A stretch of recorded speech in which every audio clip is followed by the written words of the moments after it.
Hi everyone, welcome back to my YouTube channel. So as I promised you in the last video that in this coming series, I'll be featuring some of our PhD so that they can tell us more about what PhD is about and what are the experience of doing PhD. So today I'm excited to be joined by one of our PhD who recently completed her PhD, goes by the name of Elizabeth Naluminsa. Elizabeth, welcome to my YouTube channel. Thanks, it's good to be here. Thank you for deciding to join us today. So the first question that our audience will be interested in knowing is basically, who is Elizabeth? Well, Elizabeth, I'll answer that in the context of this interview.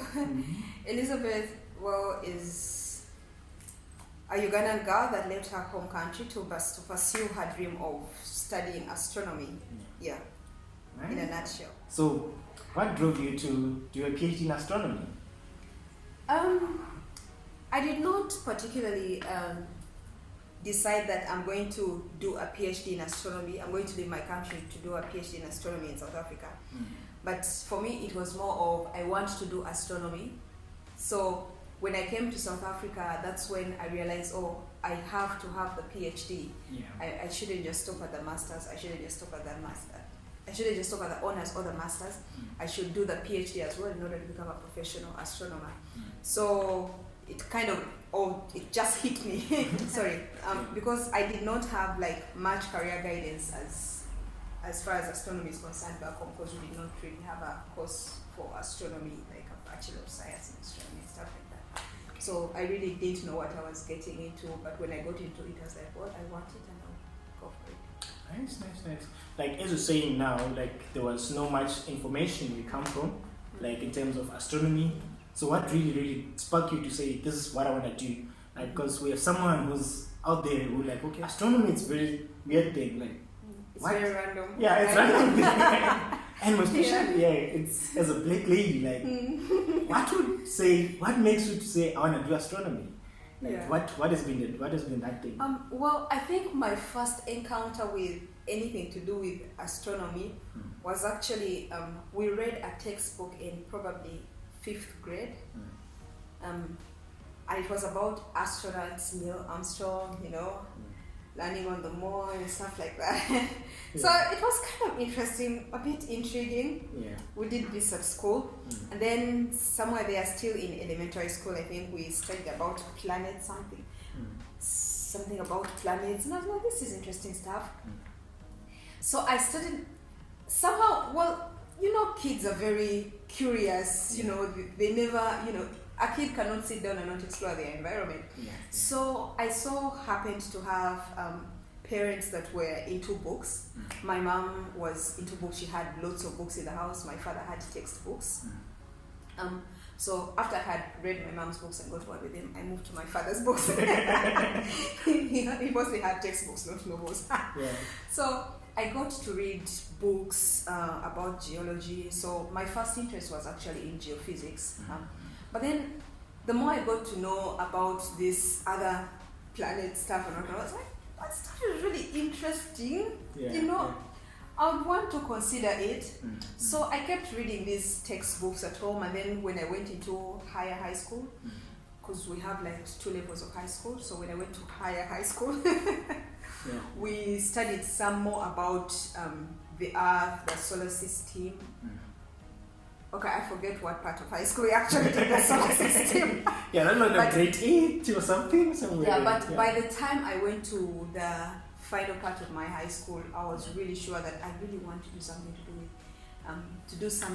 with astronomy. I want to do astronomy. But then, of course, I didn't know much except the few things we had been taught in class, and we didn't have much material on astronomy, not even at home. Everything we had at home was chemistry and geology and physics and English, because that's what was there.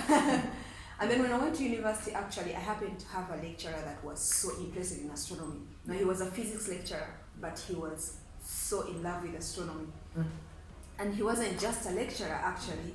He was the dean of the science faculty. So he was lecturing a few courses here and there, and he decided, I am going to throw astronomy in there. Wow, interesting. He was and still is so passionate about astronomy. So I got to have this connection with him, and I explained to him that I really wanted to do astronomy. And he happened to teach us a few units within the physics course, a few modules about astronomy. And later on, we got another lecturer that had actually just gotten his PhD in astronomy from South Africa. And I was like, okay. I also introduced myself to him. Okay, of course he had to know me because he was teaching me. Yeah. That's why I was a bit loud in class. But so they told me that actually there is a course that you can do in South Africa. And there are sponsors for that course. And those two lecturers, I will mention them, Dr. Simon Anguma and Dr. Edward Jerua. They really launched me into this. It's very interesting. Everyone have like their own deep root stories, which like everyone, we don't really talk about these stories, like how we actually get into our careers in journey. So one of the things that you also mentioned is that you got interested in astronomy when you started learning about planets and heard about Armstrong and getting to a point to get exposed by these lecturers. So one of the things that people don't know is that actually didn't really, astronomy is not about just studying like the stars, or maybe just say, people think that now all you did was you came to do astronomy, then all you did was just think about planets, and maybe you're thinking about going to the moon. That's what people think you were doing. Yes. Like every time I tell people back home that I'm doing astronomy, and I try to explain to them in the local language. And then they'll be like, oh, so you're going to go to the moon? Because everyone has heard about Neil Armstrong, even though they don't know his name, they just know there are people who went to the moon. So when you tell them you're doing astronomy, they're like, oh, so you're also going to the moon. You want to go to the moon? They're like, yeah, I want to go to the moon. Wow. Well, it's okay, because I mean, he was the one that inspired me to begin with. So. Interesting. So in saying that, I think it will be maybe interesting to share with people out there maybe what kind of work that you did in your PhD, because as I was saying, people think about maybe you did planets or you were sitting outside observing stars. So can you please maybe I once lived in a house where people thought as an astronomy student I just sit down in the middle of the night and I gaze at the stars. And there was one, I had a landlord who always told people, you know, she's a student and she's doing her PhD in astrology. Exactly, that's what people think. I'm probably like, no, I'm not doing astrology, I'm not watching the stars. But to be honest, it gets people interested. And even when I came to do astronomy, I didn't realize actually there's a lot of background work. Most of the work that you do is actually not in an observatory. It's not like seated and watching. Even in the observatory, you're not seated looking up at the sky. You're basically seated behind a computer, even when you're in the observatory. And you're, controlling things, remotely, I'd say.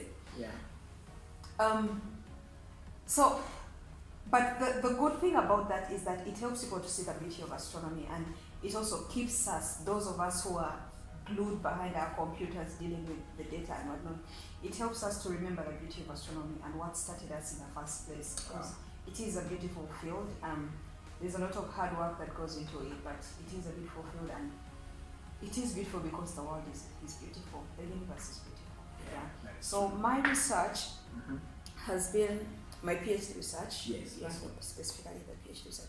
So I've been looking at galaxies in the universe. As you know, there is the Milky Way and there's other galaxies. Okay.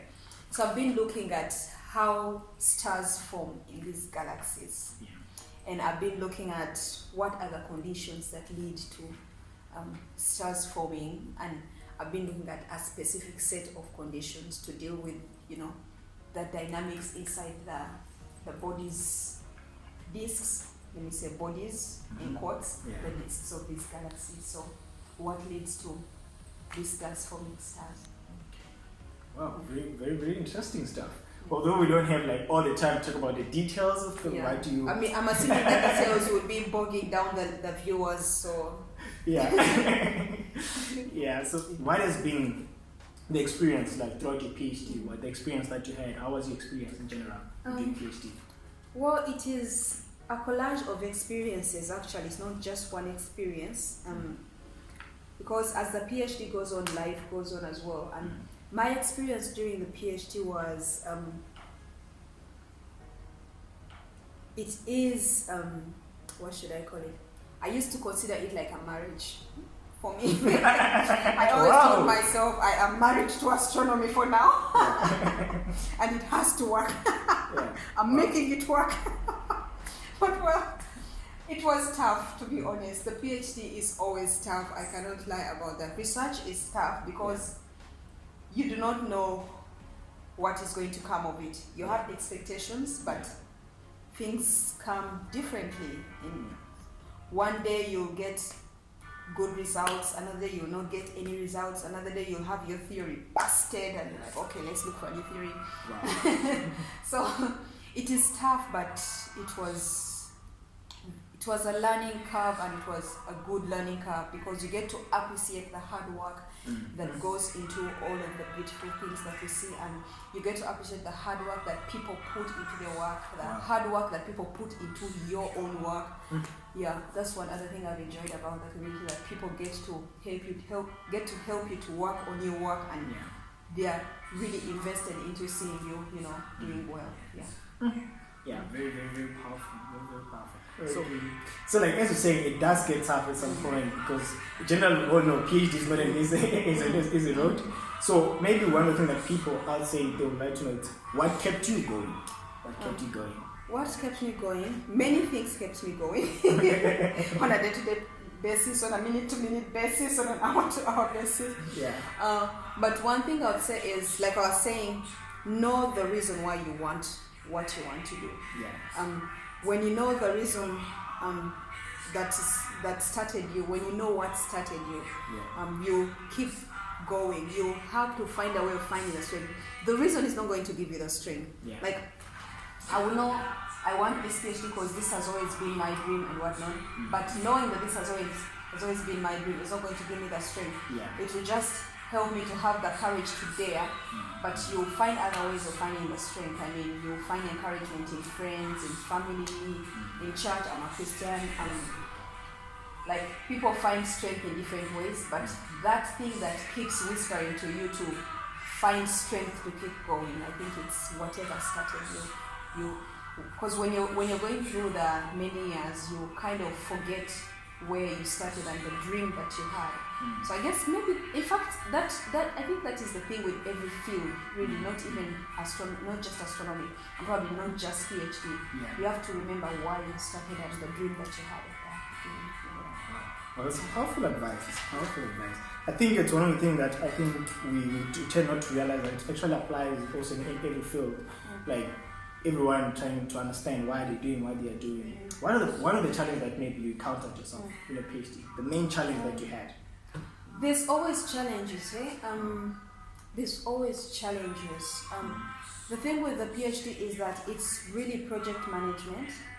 That's one thing that my supervisor told me at the beginning. It's project management, and it has everything. Like, project management comes with lots of challenges. You're dealing with people. Those people are dealing with people. Like, sometimes you go to a meeting and you're stressed, your supervisor is stressed, you stretch each other out, and but I think the biggest challenge for me was getting used to the monotony of grinding away, because you have to come to a point where you realize I'm actually digging at a mountain, and I have to be content with digging away one piece at a time, I would like to get a mega dynamite and blow up the entire mountain. But unfortunately, I have these pixel axe that I'm just digging away, and you have to find joy in the small, not even everyday victory. Sometimes the victory is once in a week or once in a month. Wow. So you have to find joy in the daily work, find a way to enjoy the work. Because sometimes you do not get immediate rewards for the work. What is the thing that you might say that they need to consider? What is someone who would you say, I want to do PhD in astronomy? What advice would you give them? I think it's the same advice that I'll give to anyone that wants to do a PhD in any field. If you want to do a PhD, make sure you want the PhD and evaluate clearly why do you want the PhD. Because if you don't have a reason why you want it, you will not have a reason to keep going when the going gets tough, because it does get tough. Yeah. Okay. Elizabeth, again, thank you again for joining us today. Thank you. This has been a wonderful talk, and I hope our viewers will have learned something from you. And one of the things... yes, you can go ahead. No, I hope so too. I hope they learned something. Yeah, I hope guys we would have learned something out of this. So this has been a very interesting talk with having Elizabeth. One of the things that I also want to share, Elizabeth is actually leaving for home. So Elizabeth, would like to wish you all the best. Thank you. And yeah, we hope you're gonna enjoy being home and starting your new journey. And again, thanks for taking your time. I know you're busy. It's a pleasure. Yeah, trying to sort yourself going home. And It's a pleasure. yeah, again, thanks again for joining us. So guys, that's it with today's series, and I hope guys you're all motivated. So again, if you have not subscribed, make sure you subscribe, and you'll be seeing more of other Elizabeth and other amazing people that will be sharing their... And tell your friends to subscribe too. Yeah, and tell your friends to subscribe. Yeah, guys, let's get it a day. Cheers. Cheers.